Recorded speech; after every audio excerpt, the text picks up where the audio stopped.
Uh, Welcome. I'm Capoto Ciati, Executive Director of What School Could Be, and I'm really excited to host this conversation with my very good friend Josh Rapoon. Hey, Josh. Hello, everybody. I want to set this up because this is one of our most exciting conversations that I get to host this fall season, and one that's near and dear to my heart. We're about to engage in a conversation with four brilliant futurists, and I don't say that lightly. These are four brilliant people who have spent a lot of their time thinking about the future. And if you know me, something that is exciting and near and dear to my heart. What we want to discuss today is the needs for education, to not just need for us to not just educate one but multiple generations of teachers and students who are willing to intentionally shape the future of society, and to do so in a way that avoids negative unintended consequences, resulting in a world that is more just and equitable and fully sustainable. And that's a huge task. So, which is why we have four guests with us today. And Josh, I want to throw it to you so you can get us started and ask our guests to introduce themselves. Thank you, Capono. I'm Josh Rapoon. I'm the host of the What School Could Be podcast, and I'm also an ambassador and an evangelist for What School Could Be and all of its many endeavors. I am just absolutely stoked over the moon to be with these four individuals today. Two of them have been on my podcast in the past.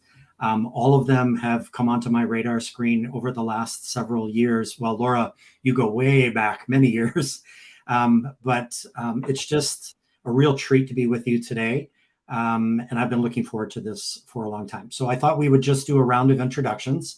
Zoe Weil, why don't we start with you? What is your story?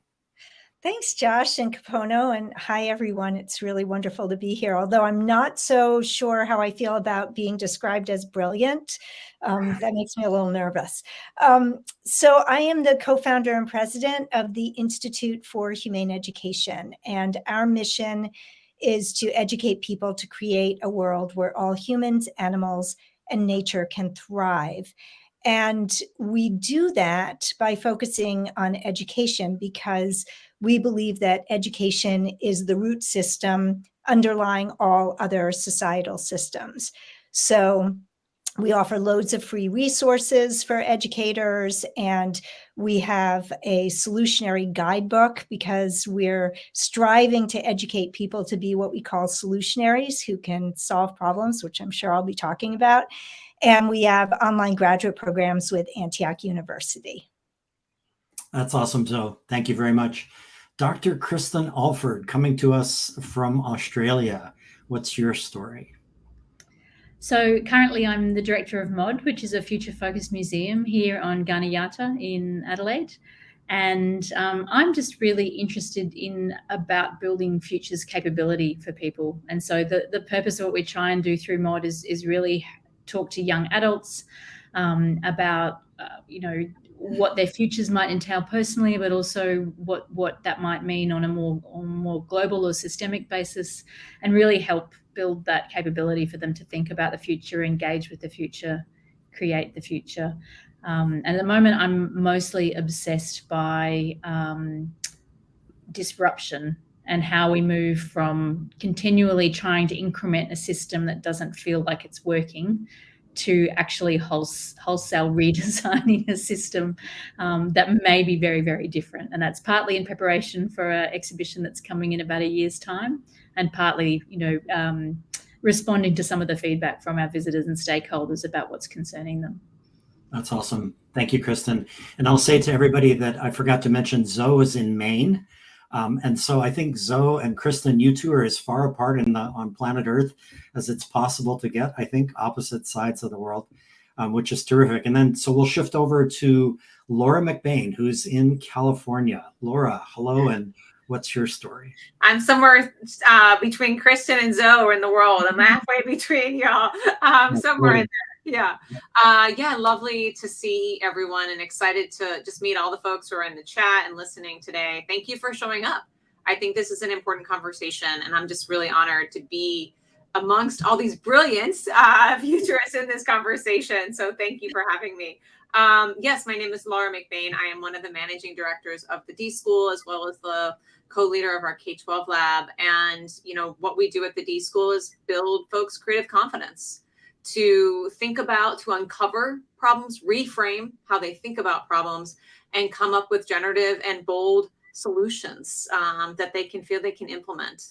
And so I spent a lot of my time thinking about big, bold ideas. I love where Kristin is going already, which is how do we create really systematic change and move away from these small incremental change, but really think about big, bold ideas. So just really excited for this conversation. That's awesome. Thank you, Laura. And right here where I'm based in Honolulu is Dr. Aubrey Yee. And so, Aubrey, it's so awesome to be together with you out here as this speck in the middle of the Pacific. And so what's your story? Unmute myself. Thanks, Josh. Yeah, I've known you for a while too, and it's great to be here on Oahu, my home, your home, this place we love so much. Gosh, my story. I'm a futurist. Obviously, it's why I'm here, but I've most recently spent about the last 8 years working with the Hawaii Leadership Forum, a Mid-Year Fellows network, and my title was Network Weaver. So I was really in that regard, looking at how we take leaders across the state and sort of in an adult learning environment, gear them towards the problems that we're facing and move the whole state of Hawaii towards a brighter and better future. So I recently turned that network over to the governance of itself, which was a really beautiful moment to kind of like pass that into their hands. And with that, I became what I call now a free radical, which has been a fun chapter that I've entered.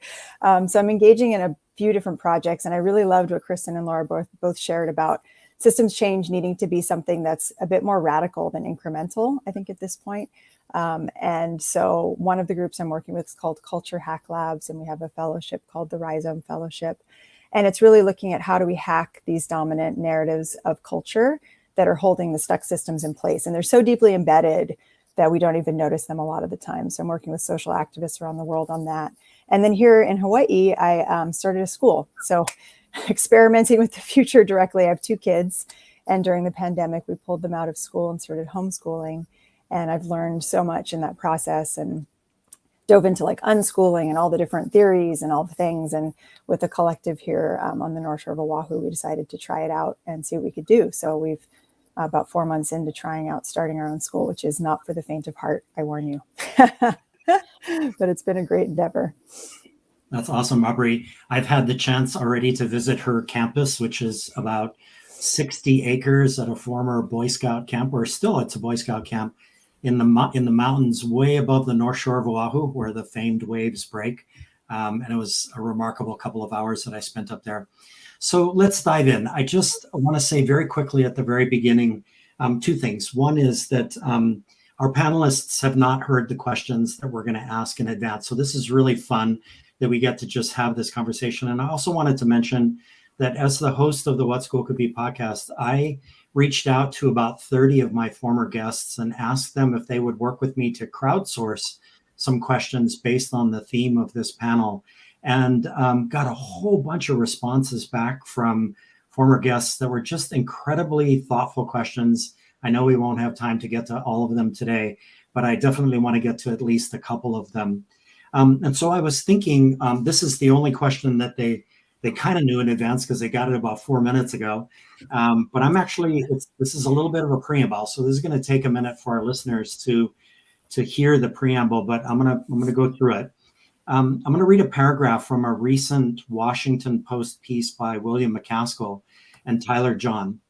And so, quote, "It's easy to think of humanity's future as a bloodless abstraction, but future people will live lives just as real as our own.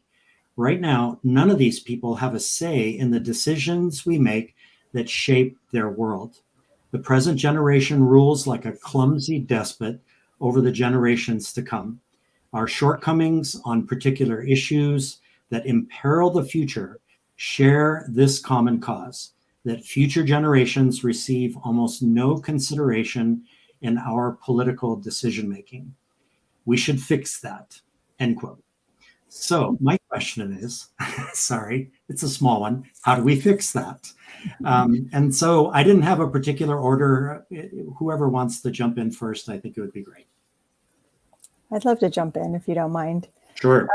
The first thing that came to mind when you asked that was, are we sure we want to? And I think when I say that, not me personally, but what I've learned through a lot of systems change efforts is that people will oftentimes say they want something.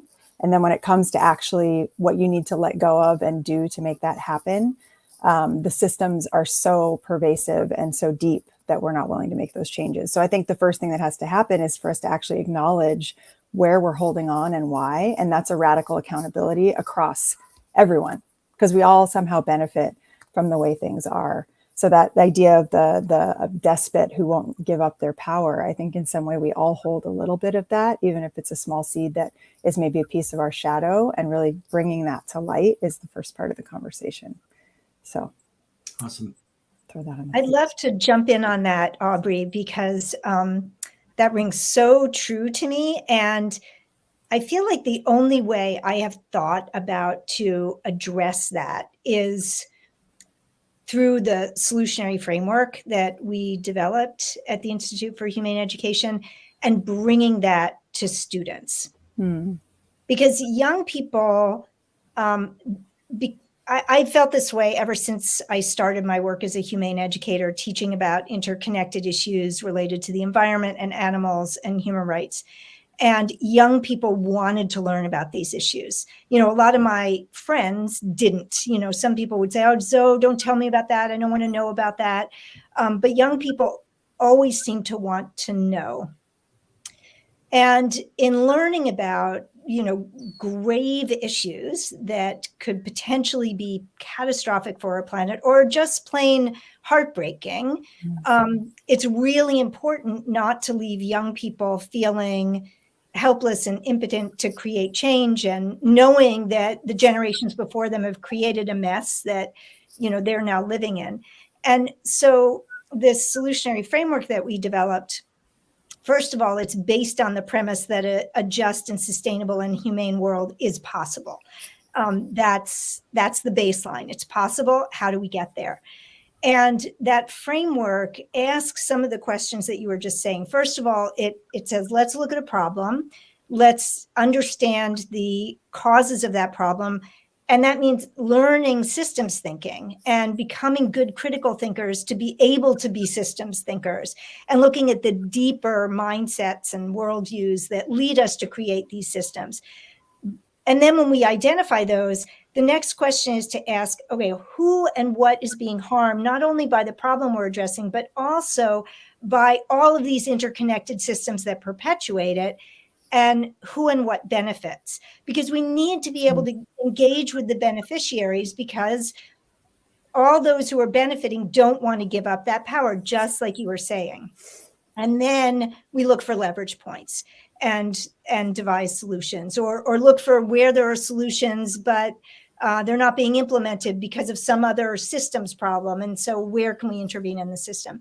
And that framework is designed to allow students to become the best critical system, strategic, and creative thinkers that they can be.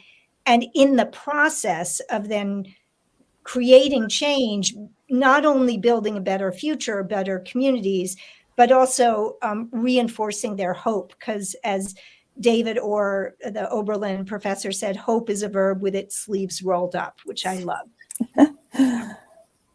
Absolutely. I'll jump in because I really love both of those. It's like, how do you release power? And I think part of, you know, when I think about the systems piece, you know, systems are made up of people, right? And people have the capacity to change that. And one of the things that we've been prototyping now, it won't be any surprise to Josh and Capono that, like, from a D-School perspective, is human-centered design, we talk about empathy. And one of the frameworks and kind of, I would say, approaches to futures, or approaching the future, is how do we have empathy for the future? And I don't know about anyone in this space, but if you ever tried to, like, think about yourself 5 years from now, you actually have an abstract image. It's very hard to connect with your future self. There's neuroscience behind this. Jane McGonigal, a former lovely Schools for the Future keynote person, has spoke about this, about our incapacity to actually envision beyond 5 years. And if we can't envision, how do we even feel it? How do we get to that? And so one of the things that we've been, like, really trying to lean in is, how do we get people to feel the future? And one way to do that is really thinking about our own descendants, us as ancestors to education, and really diving in 1 to 2 generations ahead and thinking about, what does your great grandson, great grandchild, great grandniece, what world will they live in? What kind of community are they going to be in? What would you want for them? And when we get to those core values, like these really core centric ideas, then we can start designing a new world. But when we talk about an abstract system, we start disassociating ourselves from it. And then we design without intention, without empathy, without ethics, without equity, because it's not connected to us. And so I think part of this question that you're asking, Josh, is how do we get better at connecting to the future, visiting the future, as they say very often, and bringing that sense of empathy really visceral to ourselves. When I think about my niece and my great niece or my great grandchild, I have a very visceral reaction to that of what we want. And if we can start thinking about how we actually are shepherds to young people as if they are our own children, if they are our community, our family, and if we can get to that level of empathy, I think we can get to the longer term, the beautiful things, Zoe, you're talking about, which is sustainable in a just world. But I think we kind of jump into like these, well, we're going to do this for other people, for other people's kids. But the more that we can connect to, generations as if they are our own kids, then I think we're going to get to a pathway about like how we can start moving toward that bold vision that, Zoe and Dr. Yi laid out. Kristin, I want to come to you, but I just want to acknowledge that part of my inspiration for what we're talking about today is this book, The Good Ancestor, by Roman Krznaric. And Kristin, I was thinking that we could leave the current question on the table, which is how do we fix this? But I also want to add into it what Roman Krznaric talks about, which is an epidemic of short-term thinking. And I wonder if we can go specific with you, Kristin, in thinking about how your Museum of Discovery, MOD period, is actually tackling this. In what specific ways are you looking at these two things that we've been talking about so far? Yeah, and look, the things that were coming to mind were, I think it's really interesting the way that we talk about how difficult it is to sort of envision, because I think that comes from the same sort of school of thought around thinking about adult cognitive development and understanding that actually for most people thinking about the future is difficult because we don't really start to naturally think about long-term futures until we gain wisdom. And we don't really start to naturally think about systems until we gain wisdom. And so I've got a little bit of an arc up at the moment because people keep saying to me, oh, young people, we've got to rely on our young people. And there's an Australian song by an artist called Paul Kelly who says, young people, I never did a goddamn good thing till I was over 30. I keep coming back to that because I think we're asking young people to be wise, and that's a lot of pressure. And we're negating the wisdom that actually we have by growing through a system. And so I keep coming back to this notion of how do we grow wisdom? And I think that first thing that you talked about is an absence of wisdom. And so we do want our young people to be enthused, and we do want to bring them so that they can also become wise beings at some point. But that kind of perspective for me is kind of absolving us of any agency as adults or any ability to grow into being wise beings. And so when we think about places of learning and we can get stuck, I think, in young people in the education system, but we should be really thinking about how we grow wisdom and what does that wisdom look like. And so for us, when we're thinking about what we're doing at MOD is, one of the things that I hear a lot around is First Nations wisdom. But I'll say what that is actually it's eldership. Yeah. It's not, you're not wise just because you come from a First Nations background. You're sitting in a culture that values eldership, and therefore that's where the wisdom comes from. Exactly. And so connecting to those kind of journeys of not assuming that young people have all the answers, or not assuming that they're going to save the world is kind of on my mind at the moment. And so, yes, we are at MOD very much focused on helping young people navigate the future. But for me, it's also about saying you are on a journey with many other people. We're going to showcase the work of what our researchers are doing to try and solve problems and make the world a better place. We're going to show you journeys of innovation. We're going to talk to you about how people are tackling issues like climate or like thinking about the ethics of AI and technology. And one of the events that we run quite deliberately is to bring researchers and the general public together to have ethical discussions. So it's not just about developing young people. It's actually about taking us all on a journey of wisdom. And I think if I go back to that first quote that you talked about, I think the other thing that I think needs a bit of unpicking is that I think it used to perhaps be the case that we could work hard at the lives that we were in, knowing that we were making the place better for the next generation, because that's progress, right? So a white Western Protestant notion of progress was like, I will work hard, and in working hard, I will make my life better. And now we're at a point where that assumption doesn't hold, and people are still in that kind of action orientation. And so to unpick that, we have to unpick those assumptions, and we have to say, yes, by working hard, you can make your life better and the life of others. But now we are in an interconnected global system. Now we are in long time. Now we are in things that do require actually great wisdom to hold all of that complexity. And so the question I just keep coming back to at the moment is how do we enable generations of us, our young people, our millennials, Gen Xers, boomers, whoever, how do we enable all of us to grow and become wise? I would love to follow up really quickly. I know we have a lot of big questions, so maybe this one is a really small question. To bridge what Kristin, what you just said about bridging back to ancestors, and then maybe what I heard you talk about was the agency that we have. Zoe, your book, "The World Becomes What We Teach," was impactful for me, and I think we have a lot of educators, specifically teachers, classroom teachers, with us on YouTube Live and Facebook Live and through our community.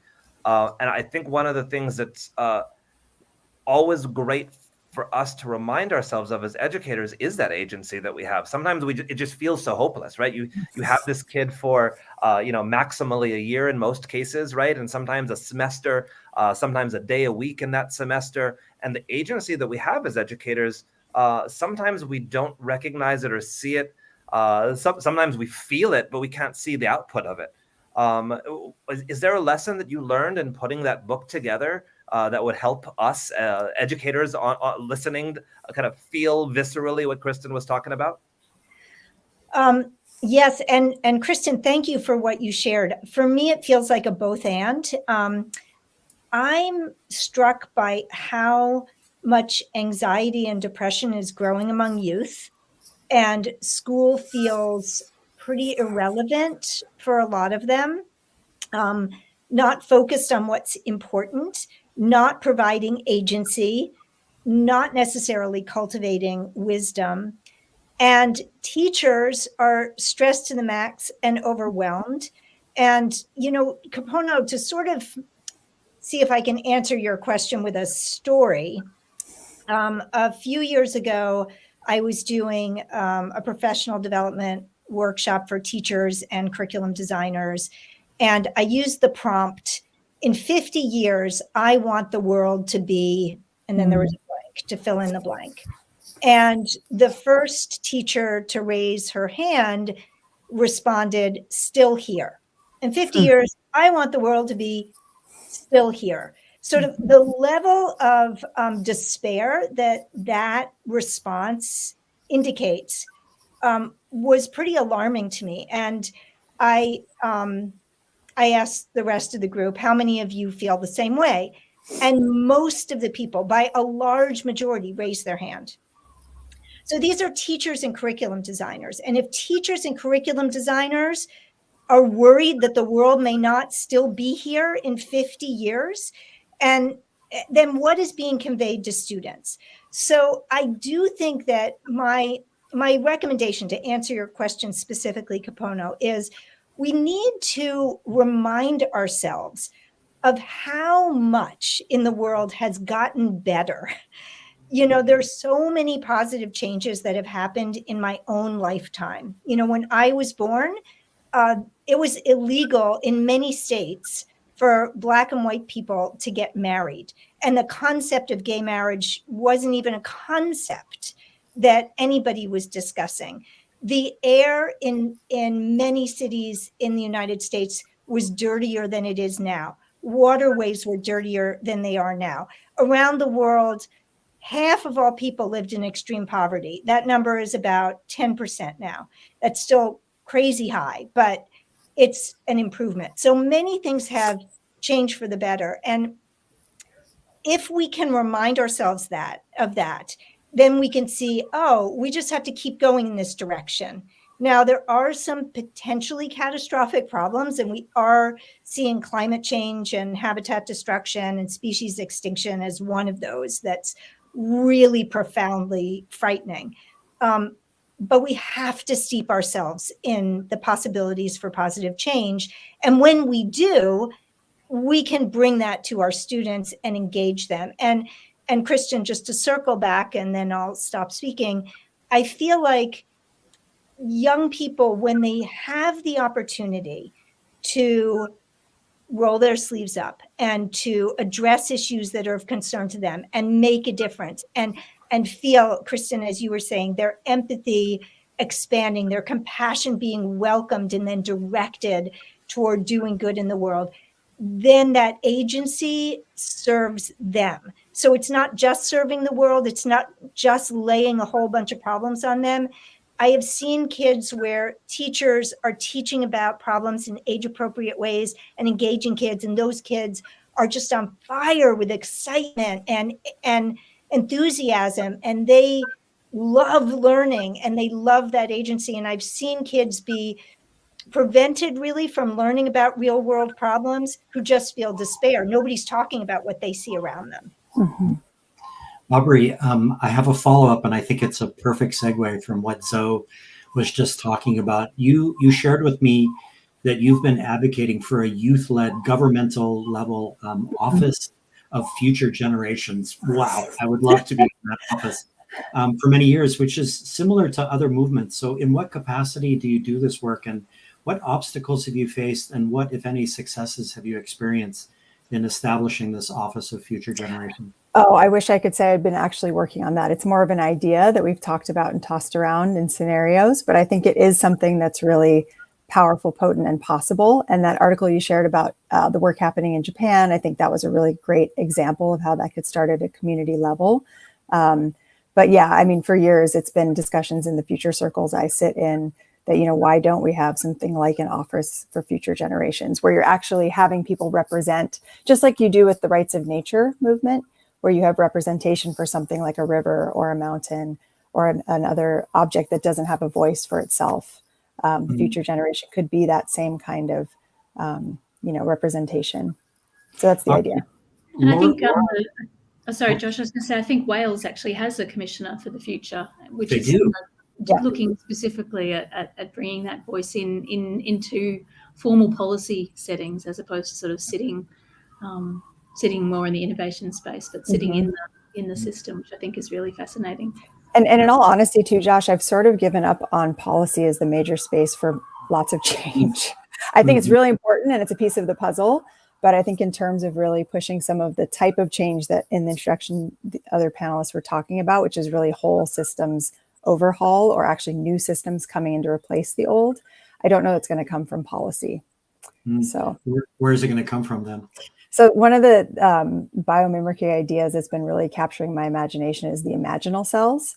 And it's this idea from the caterpillar when it moves into the butterfly, when it goes into the cocoon and turns into the goo and actually loses like all semblance of what it was. There's these things called imaginal cells, which are, again, free radicals. They're like little bits of actually autonomous organisms that appear within the goo and then start to organize themselves and become eventually what is the butterfly. So I actually believe, and my work and my excitement focuses on starting to notice the bright lights globally that are starting to really think outside of the box. There's a lot of work happening in post-capitalist realities, because I think the elephant in the room we haven't really mentioned here is that neoliberal capitalism is at the root of a lot of these issues. So what does it look like when we start to transition in a just way to post-capitalist realities? And to me, those are some of the imaginal cells that are lighting up conversations that are big, that have the capacity for bringing about some real change. And it all starts with education, because, you know, the youth and the future. And I loved how you talked about that in your book, Zoe,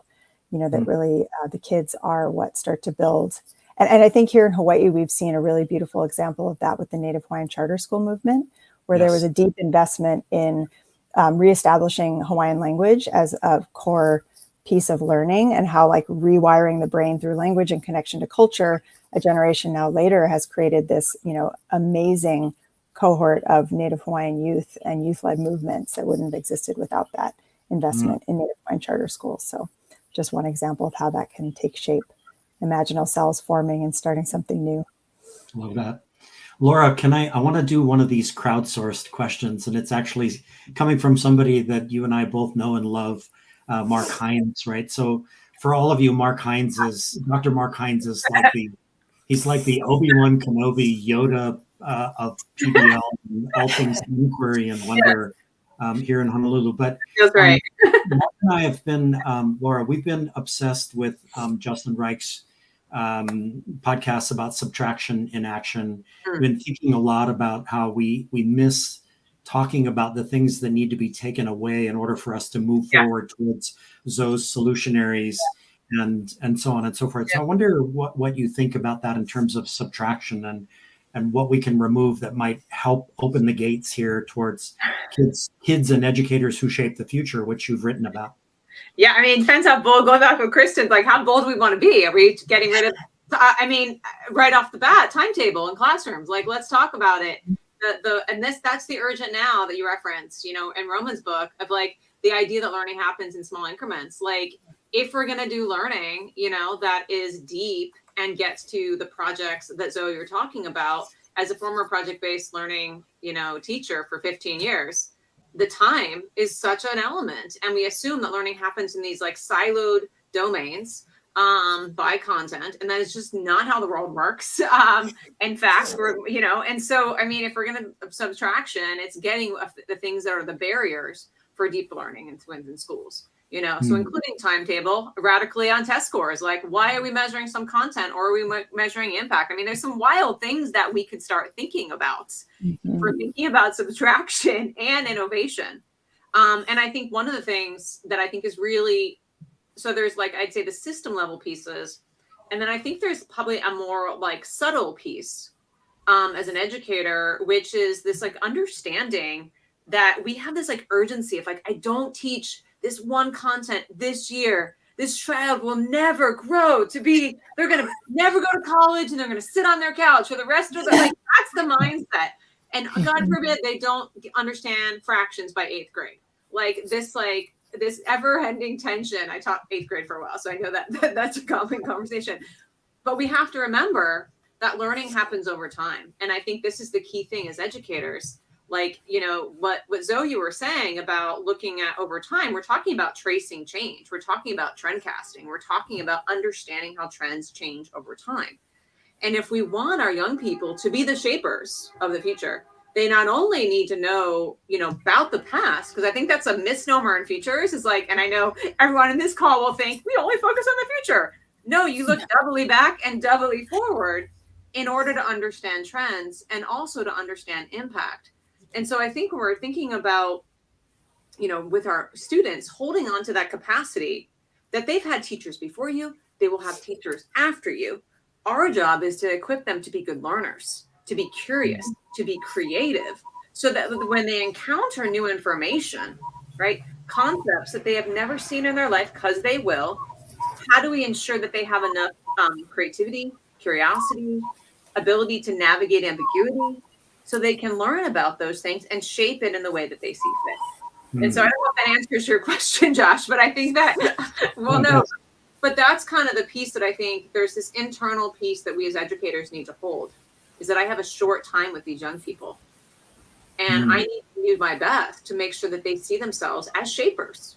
Right? There's this like ongoing joke that we talk about, and I'm sure educators who are listening know this, is like, I don't know how many conferences I've been to, but we as educators have said, we have to prepare students for the future that does not exist.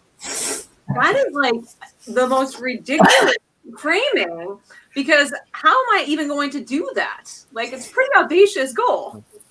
And so we spent a lot of time thinking, like, moving beyond preparing students from the future, but giving them the skills, the capacity, and the courage to shape the future.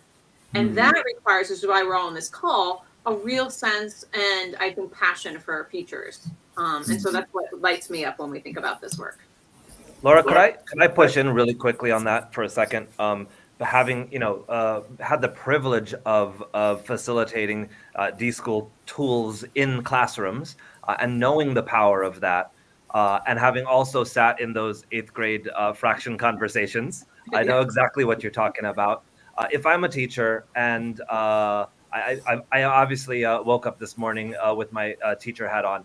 It's 3:37 in Amman, Jordan, where I am right now. So I woke up in a whole different frame of mind today.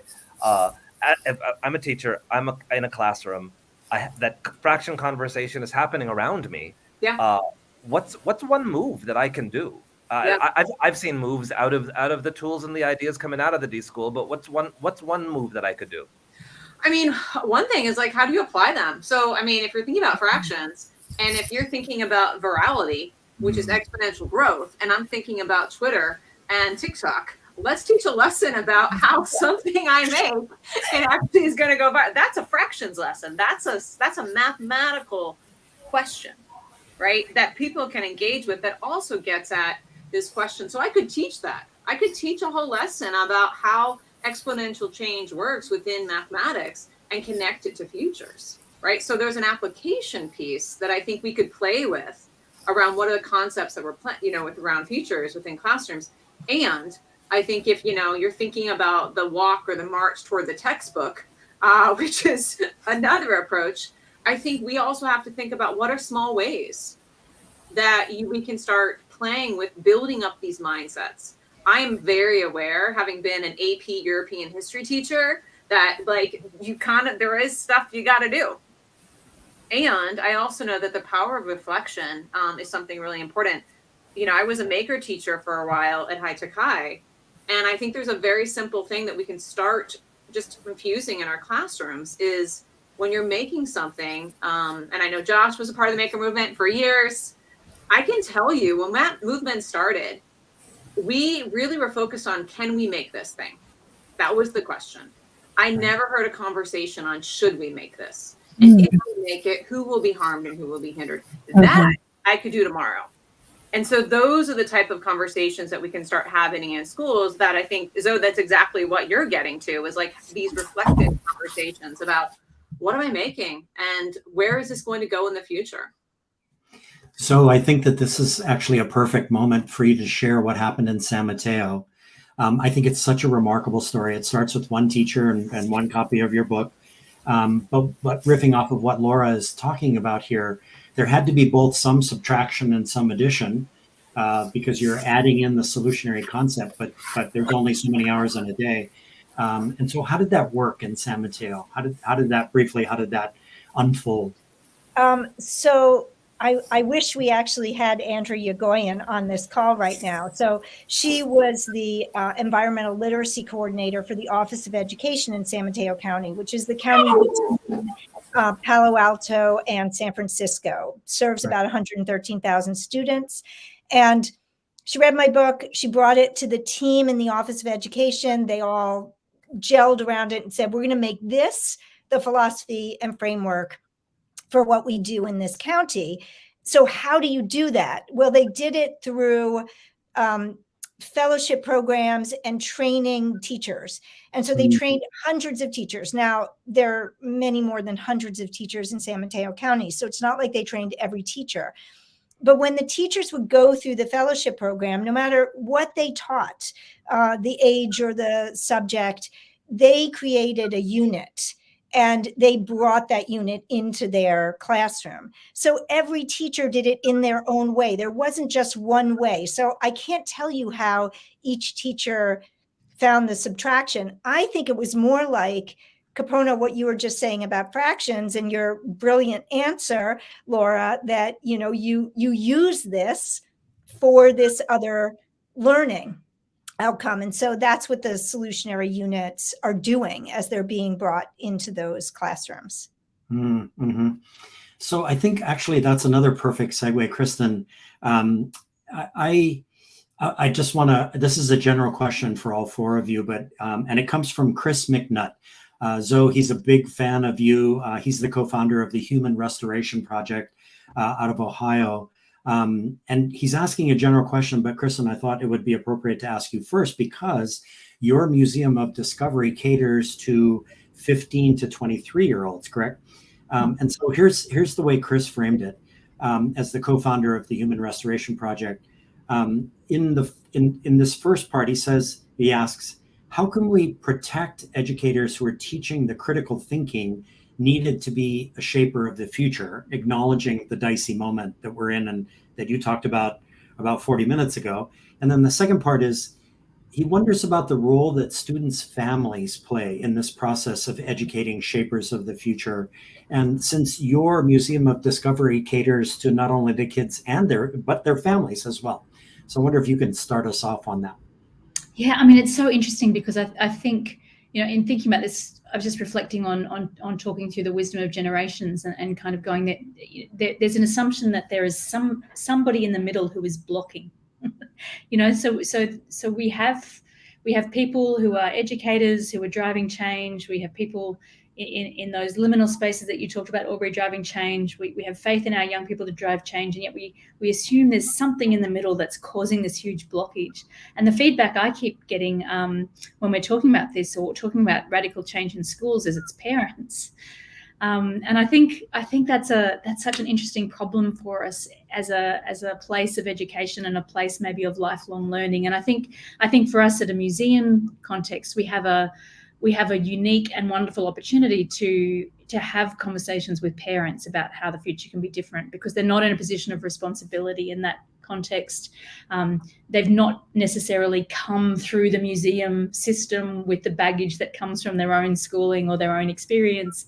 They're coming to have a new immersive experience that has the opportunity to wonder and delight them as much as that 15 to 25-year-old audience. And so, I think, there was a comment in the chat which was really talking about, maybe it's that we lose our capacity for curiosity and we lose our capacity for awe. And so I think the sorts of things that we're trying to do is just, spark people into refinding that. And I use spark a little bit cheekily because one of the things that we're literally installing at the moment is our pain chairs, which is an installation where you sit in them and then we electrocute you until it hurts. And then we play around with different aspects of light or placebo or environment to make it hurt more or less. And it really shows the research that indicates that chronic pain is built from the pathways in our body that are trained to expect certain treatments. Wow. And how that might change using things like VR treatments that then can alter some of those pathways. And I think, that's crazy. That's amazing, and I think that's interesting to anyone.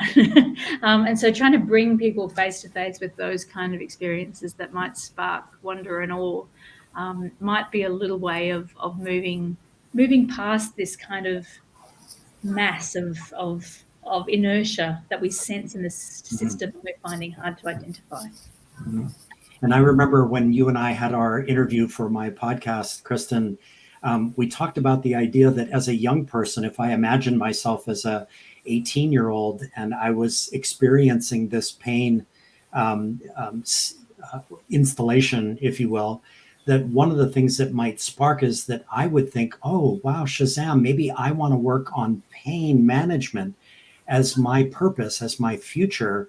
And now, Zoe, as a solutionary, I have to start thinking of all the ramifications and, Laura, whether I should do this or not do this. Mm-hmm. It's just remarkable how your museum, Kristin, opens this whole conversation up, but includes the families in the process. And I think it goes to that question that we've all been talking about, which is that question of self-efficacy or agency, and the fact that having that. I mean, I loved what you said, Zoe, about talking about things at the right age group so that you could actually take some agency, in the context that you were in. And one of the exhibitions we're preparing is all around thinking about new systems and hope. And what we want people to do is to come into that. This will be for 2024. Come into that exhibition, offering them a range of different approaches, and we want to measure their self-efficacy at the end. Do they feel like they've got more agency? Do they leave with more hope? Is that something that we can do? Recognizing that the issues are serious and we can't dismiss them, but feeling powerless isn't actually a way to exist either. So that's really on my mind at the moment. One comment that sort of threads all of these parts together, and I feel like we're naming from different angles this radical shift from school as a place where a teacher and expert imparts knowledge and student receives, to like a cultivated environment where the inner genius from each child is given space to emerge and allowed to experiment till it finds, like you said, Josh, that spark of like, wow, maybe this is something I want to work on. But really believing that each child comes to this planet with something that they're destined to do, and that there's passion inside them that we just need to cultivate, curate, and catalyze. Aubrey, I would love for you to describe what you're thinking and feeling in this moment as you begin, because you really still are at the beginning of Pupukea Schoolhouse, and these little kiddos who are at the beginning of their journey, but really you're sending them forward to be good ancestors. That's the feeling that really jumped out at me when I was visiting your campus up in the mountains up there, is that this is the very beginning. And I wonder what's going through your mind and your heart about that. Sure. Yeah. I mean, some of the things that have been shared, we've thrown a lot of the traditional things out the window. There's no grades, no tests, no homework.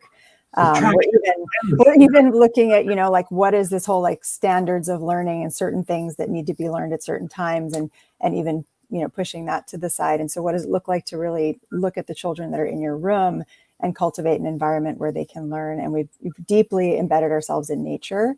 And I think there's so much to be said for just getting hands, feet, and all of it in the dirt. We happen to live in a beautiful place here in Hawaii where that's possible year round. So really leaning into the wisdom of earth and nature and all that's available to us. And I know, Zoe, in the beginning of your book, you've that beautiful story of the boy, a budding naturalist and observing the natural world. And I just think there's so much available to us that's outside of textbooks. And I think a lot about the difference between schooling, learning, and education. And they're three radically different paradigms, and we tend to conflate them. Right. We've all been schooled, and it's a sort of an acculturation process. Learning happens anywhere, all the time, everywhere. And I really learned that in my homeschool experience, taking the kids traveling and just realizing how much you can learn just by being in life and being curious. And then education being sort of a system that all of those things are embedded in.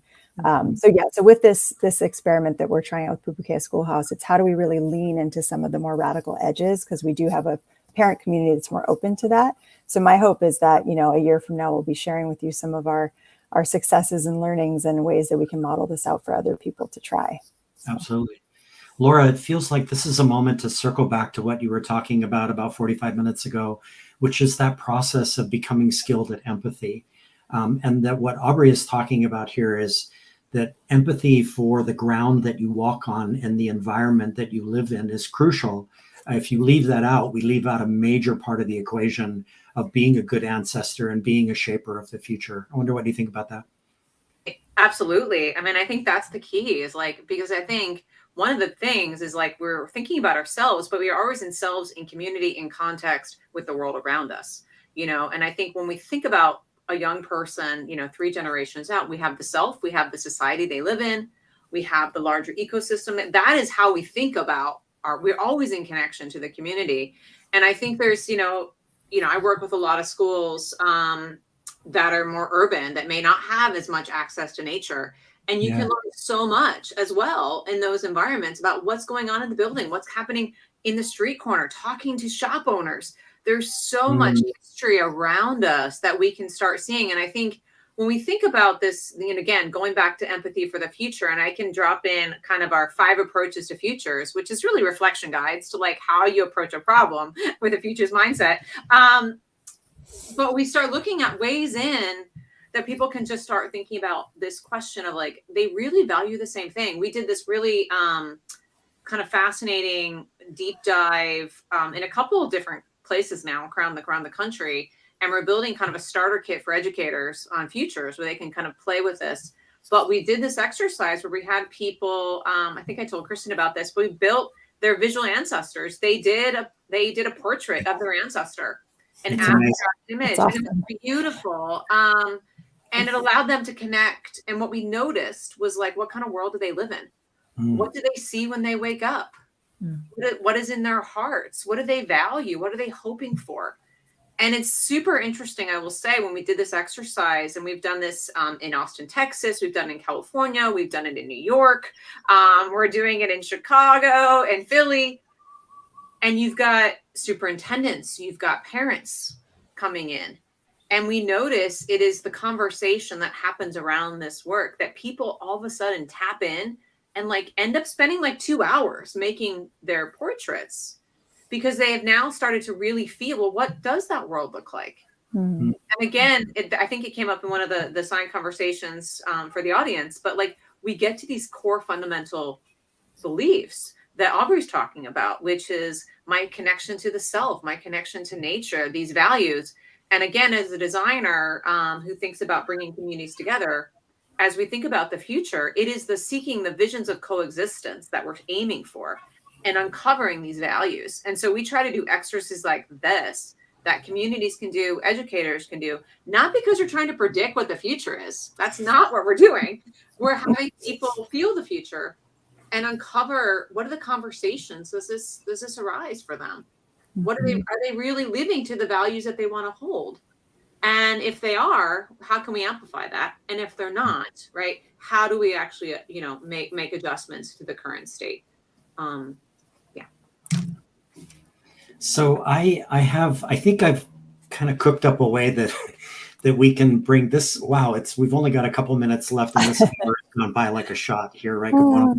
Amazing. But I think I've come up with a way that we can sort of bring this to a close that would be kind of neat. So again, page 223 in Roman's book stopped me in my tracks because he was talking about intergenerational time.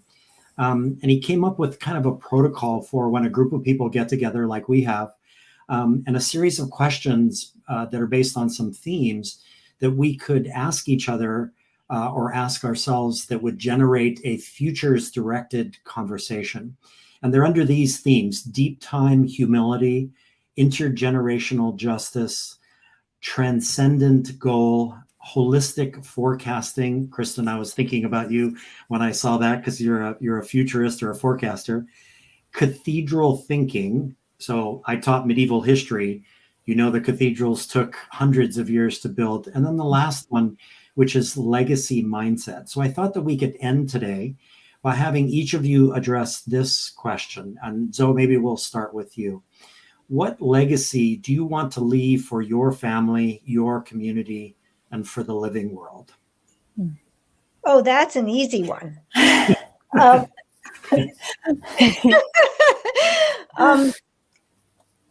The fundamental philosophy and principle that underlies our work at the Institute for Humane Education is how can we do the most good and the least harm to all life, to other people, to other species, and to the ecosystems that sustain us. And with that as an underlying principle and the solutionary framework as a process, the two together lead us toward collaboratively solving problems. And I sort of wanted to touch on what Chris McNutt asked, and I love Chris and his work with the families. And we live in these polarized times, and we're constantly arguing. And I want my legacy to be that with this underlying principle and a set of thinking skills that we practice, that we can dissipate the polarization and the either or thinking, and together build a just, humane, and sustainable future. Wow. Boom. That's awesome. Drop the mic, Zoe. Kristin, what legacy do you want to leave from your family and your community and for the world? Well, it's a bit hard to follow, sorry, to be frank. But when you asked that question, I was my head went to one of the Step Up dance movies. And I think why it went there was because when I imagine what the future could be if I do my work right, I imagine people dancing. So I imagine this kind of movement where we are in conversation with each other. There's a reciprocity. We are agile, we're flexible, we're moving around in really interesting ways. There's an astonishment at the beauty of the, applied talent of the human form, and there's joy. And so I've just got this kind of beautiful community kind of, maybe we're at a wedding, maybe we're at something, people are dancing, they're in conversation. That kind of movement for the way that we move through the world is something that I hope I'm achieving by helping people be more literate and more capable to think about the future.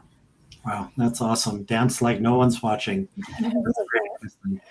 Laura, what is your legacy that you want to leave behind for your community and your family and the world?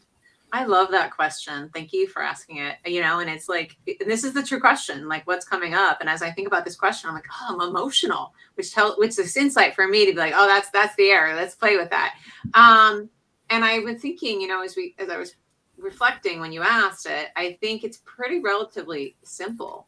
Whether it's with my family or with the folks that I work with, I want to know that I made a difference. And in particular, I want to know, I hope, and I aspire to help people see the capacity for their own brilliance.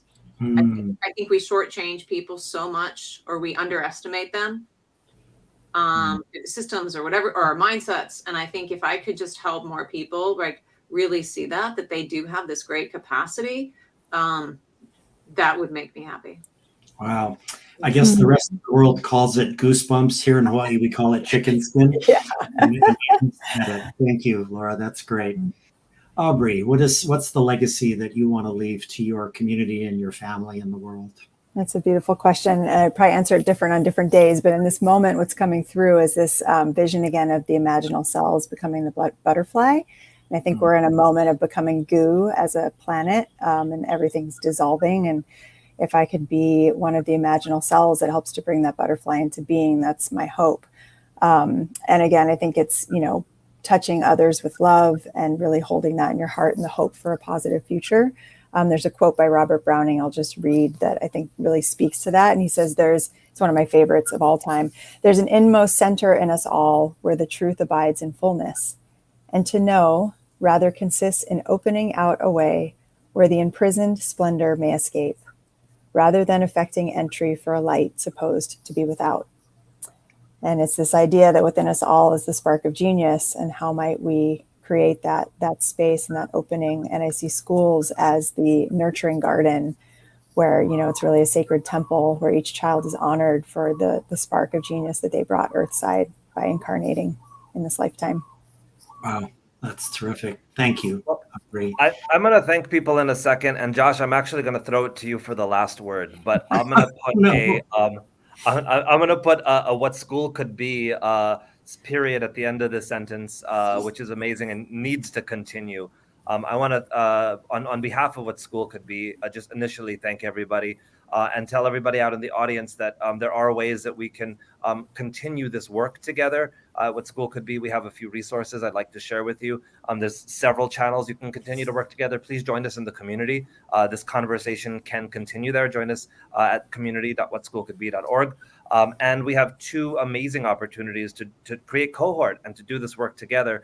First of all, we've just launched a master's in teaching and learning and a master's in educational leadership cohort with our partners, Two Revolutions and Spalding University. It's going to be an amazing opportunity. One of the things that we're really proud of is equitable access. As best as we can, we've gotten this program down to $11,500, which we're so proud of because we want to make sure that everybody has access as best as possible.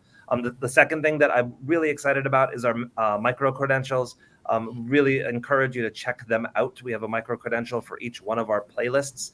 And it's just a really succinct but powerful way to move your teaching practice forward and also gain continuing education credit. if you need so for the work that you're doing. And on that note, I will come back and I'll thank Laura McBain, Dr. Audrey Yee, Kristin Alford, and author Zoe Weil, and my co-host Josh Rapoon. Throwing it back to you, Josh.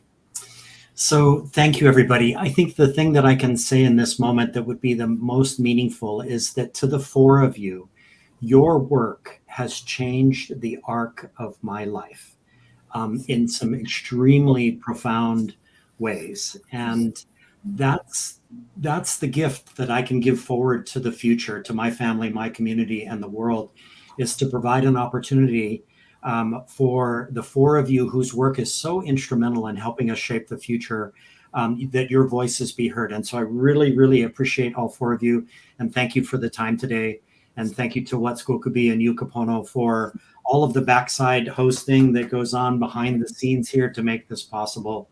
And so it's awesome. Thank you so much. Thank you, everyone. Thank you. Thank you.